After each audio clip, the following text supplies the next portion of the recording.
Are you studying for the SAT but still getting bad scores? Well, in today's video, I'm going to give you top 5 reasons why that might be happening.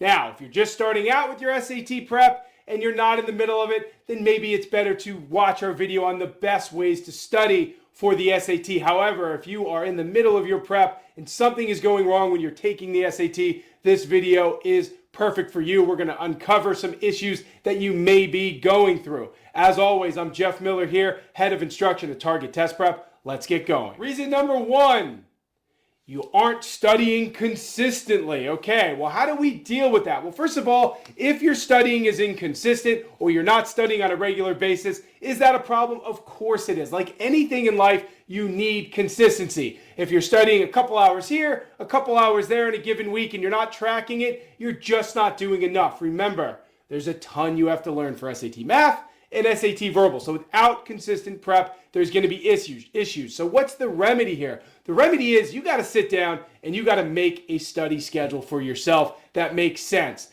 You're probably busy. School, academics, extracurriculars, I get it. So maybe there's times in your school day, maybe you have a free period every day that instead of socializing and hanging with friends, you sit down and you do an hour of SAT studying.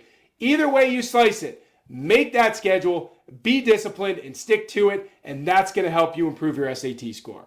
Reason 2, you're randomly studying topics for the SAT. If you do that, it's not shocking to me that if you were to go in and take the SAT, things wouldn't go as they need to. Now, if you've watched any of my videos before, you know that I love the concept of topical studying. That means you focus on one topic at a time, you learn all there is about it, and then you practice all there is about it. So if you're doing quadratic equations, a favorite of mine, you first learn about foiling, factoring, difference of squares, quadratic formula, discriminant, etc. Then you practice that. By doing it, you're checking the box off of quadratics before moving to the next math or verbal topic. That is going to allow you to build your skills sequentially and in a structured, organized way, so by the time you get to the SAT, you can knock it out of the park.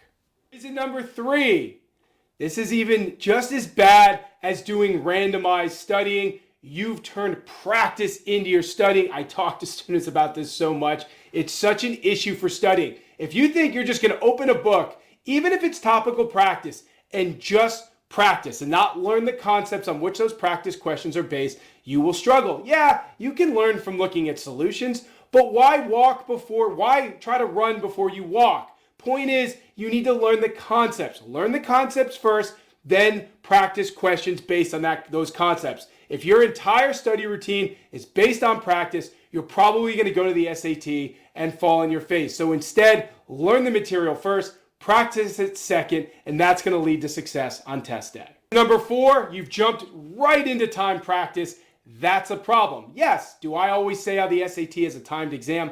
I do. Do you need to be fast on the SAT? You do. But if you're just doing time practice right off the bat, you're not giving yourself time to learn and to get your processes down. So if you do that and jump right into the SAT, you're probably not going to do well. So you got to circle back and listen to this. To get faster, you need to do untimed practice. Now, why is that? Because it gives you the ability to get your processes down and work on the 2 things that are most important for speed: recognition and execution. By doing things untimed, you're giving yourself time to understand what a question is asking. And then you're giving yourself time to understand how to quickly execute on it. So without even realizing it, you organically get faster throughout your prep, leading you to be in a great spot to be fast on test day. But you've got to start out with untimed practice before doing time practice prior to your SAT. Finally, reason number 5, maybe you just don't have great SAT prep materials. Now, what's the remedy? The remedy is simple. You get great materials. If you're not sure which ones to use, go online, check some out, do some Googling, go to the SAT subreddit.